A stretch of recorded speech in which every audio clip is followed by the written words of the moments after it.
everyone, and welcome back to the Loomian Legacy Nuzlocke. The separate city update was out when the previous video was released, but not when I was making it. So from both suggestions and personal wants to continue the series, I've decided to continue through the entire Separate City update with the Nuzlocke rules applied. If you don't remember the rules, they'll be in the description. Okay, let's start. But before I continue on to Route 6, there's still an area I think I can find something useful from. Highway Cemetery is next to the pagoda, and now that I've won over the battle star, I have the burn application, so I can get into the cemetery and I encounter a Wispup. Wispup is really good because he's a fire type, which is effective against the next battle feature, which is metal, so I make sure to catch him, name him Spooker, and continue on towards Route 6. I walk into Route 6 and I easily defeat the first trainer. I walk into the grass and I will most likely get a calf note, but instead I get a Kabunga. I forgot you can find them here. I also remember that to evolve Kabunga you trade him with another person, but if you trade him with a Cradle, he gets a better evolution and gains the fire typing. So that's what I decided to do. Some people may think this is cheating, but I have illegally obtained the Cradle myself through the Nuzlocke rules, so I think I'm good to go. So I set up my main account and trade Kabunga through evolving into Chartiki. So I defeat the rest of the trainers in the routes, obtain the Trumbull Saddle, and walk into Route 7. I try to explore a bit and I go down to the junkyard and encounter a Burroch and call him Mugger. I was supposed to call him Bugger, but I don't regret making that mistake. And then I realized that my team is really weak compared to the people you battle, which have Loomians up to level 25. So I grinded Jenna for a while, and I know Hayden gives you more XP, but my strongest Loomian at this time was Disappointment, which is level 27, one more level above the strongest Loomian, so I trained that the easiest one. So after grinding for a while, I get a good balance between my levels. After that, I wanted to defeat the rest of the trainers in the route so that I would have a bit more experience. The trainers weren't that hard and I got through them pretty easily except for one person, which was so annoying. Chartiki was in bad shape, so I couldn't use his fire typing to my advantage, so it was so annoying. In the end, this is what my team looked like after a fight against a guy with 3 Champactors. And also, you remember Mugger? Yeah, I got him in the junkyard, so that means I haven't caught a Loomian in Route 7 yet. So I walk into the grass and get a Champactor, which I named Bebo, and now I walk into Sephiroth. I walk towards the battle feature and I have to fight Lucy and Lucas again. I use Chartiki as my main and Kabunga wouldn't be a big problem if he wasn't faster than me. He both flinched me and used dodge so I would be low on energy. Next was Burroch, where I sent out Sign-Em-Off. Burroch didn't do any damage to me since I think the AI messed up where Burroch was faster than me, but it still decided to raise his speed twice. Last up was Eliguana, which uses Light Dash, which has no effect because of my plant typing. I use a bad move which doesn't deal that much damage, so I use Pedal Pummel instead, but still, he is faster than me, so he uses Tase, which paralyzes me. So I use Paralyze Heal so I can continue to attack. But next round, he tases me again! I didn't want to continue this loop, so I just attacked normally. The rest is just me spamming Swipe and him using Dodge. Next up was Lucy, where I O-code her first Loomian using a non-super effective move. Oh, and if you wonder, O-code stands for One Hit Knockout.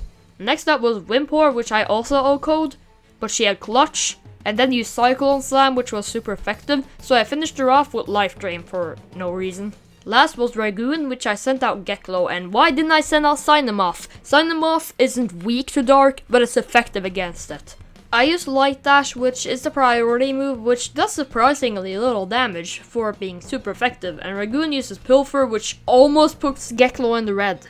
I understandably switched to Chartiki, but my brain is still too dumb to realize that Bug is good against Dark. He has very little energy, but I think I can do it. Dragoon uses Rant, which is super effective. Huh. So my brain cells finally worked and I switched out to Sign-Em-Off, where I slowly but surely killed him. So I continue on towards Polo Campus to go through the tour, which previously when I actually played the story and wanted to see through the dialogue, it took me like 20 minutes to see everything. But now that I had an auto-clicker to click every 0 milliseconds, it only took 80 seconds. Next was the battle theater, and then I realized I'm level 25. Pretty good. Wrong. Faust's Ace is level 30, so I had to grind. I also evolved Spooker through the process, so I could use his fire typing more to my advantage. So he turned into Revenine. I'm just going with Revenine. So, this is my team. Sorry for Chartiki though, I'm afraid to lose him. So I walked back into Sephiroth and I was ready to face the third battle theater. Let's begin. I walk into there and start the puzzle. It takes a really short amount of time to complete it. I fight Officer Ricky and I OHKO all 3 of his patrol. Also, Ricky, my man, I love you, but get more variety in your team or just evolve one of them. Also, they're all level 28 and they were supposed to evolve 2 levels ago? What? The second puzzle took a bit longer because I messed up where me and Chompactor were supposed to be, but after that it was super easy. Next was Alexis, where I OHKO'd her Toriti and Wimpor, except for Wimpor. She annoyingly decided to cheat death and just stick around with 1 health. The last puzzle was really easy, except for the ending where it took me some time to put my brain power to use. So now was the time to face the Battlestar Faust. She sends out Chompactor, which I easily OHKO using my super effective Fire Breath. Her next Loomian was Concretin, which I also OHKO. Lastly was her ace, Stratosaur. She starts off by using Gust being super effective, lowering my health to 87. I use Fire Breath, which puts her in the red, making 1 more hit killer. So instead of her using a very powerful attacking move like Cyclone Slam, which would kill me, she uses Metal Shriek, which lowers my attack. So I kill her. Next I get the keycard from Jake and I have to get past the guard, so I use my smarts once again and get a free sample of sushi, and then I put the bottle of poison on the sushi so that the guard will go away. I gave the sushi to the guard and he goes away and dies in the corner. Good work, me. I walk into Polocorp underground and I catch a Scorb. I walk through the guards easily with Chartiki, but now I realize that this is getting a bit too easy. This area will be so easy with just Chartiki on the front lines, so I decide to switch to Spooker as my main, though sadly he doesn't OHKO everyone. So I get through the guards with no minor problems and I get the golden keycard. So I get through the guards to get to the big button and I face the elite guard. He uses 2 Valence and 100, which I get through easily, and then I stop to think. If I press the button, I will continue on to a harder section of Polocorp where many of my Loomians may lose their lives. So I say no. Don't you need to press it? I do, but I don't want to. Aw, come on, press it! No! If you don't press it, you can't go into Polocorp's secret labs. Yes, I know, but that's not what I want. Last chance to press it. Okay, good. Okay, so that wasn't really your last chance. Press it now. Yeah, I've already said no like 20 times now. Are you ready? No, stop bugging me. How about now? No, my last chance was like 2 button presses ago. Please just press the button. No, just let this end.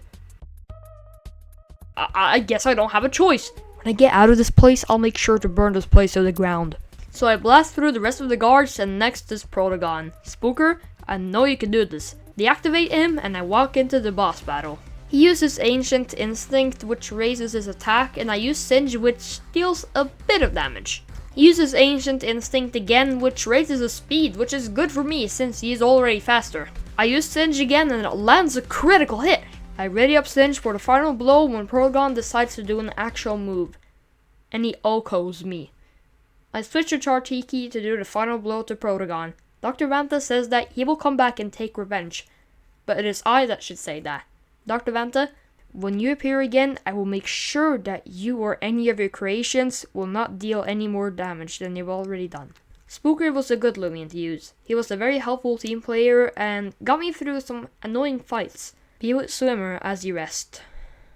Now that I have an open slot, I think I'll give Mugger another chance. Thank you so much for watching this video. Many people suggested this and I hope you enjoyed the series so far. Remember to do things like follow my Twitter because there I post exclusive sneak peeks and teasers for upcoming videos. If anyone wonders why I didn't catch Mutagon, there are 2 reasons. 1, he's the legendary. He's level 35, he will wipe half of my team. 2, he's a legendary. If he wasn't on my team, this challenge would become way too easy. Also, only 80% of the people watching are not subscribed, so if you enjoyed the content, remember to subscribe to get notified for when new videos are here. Thanks for watching, and goodbye!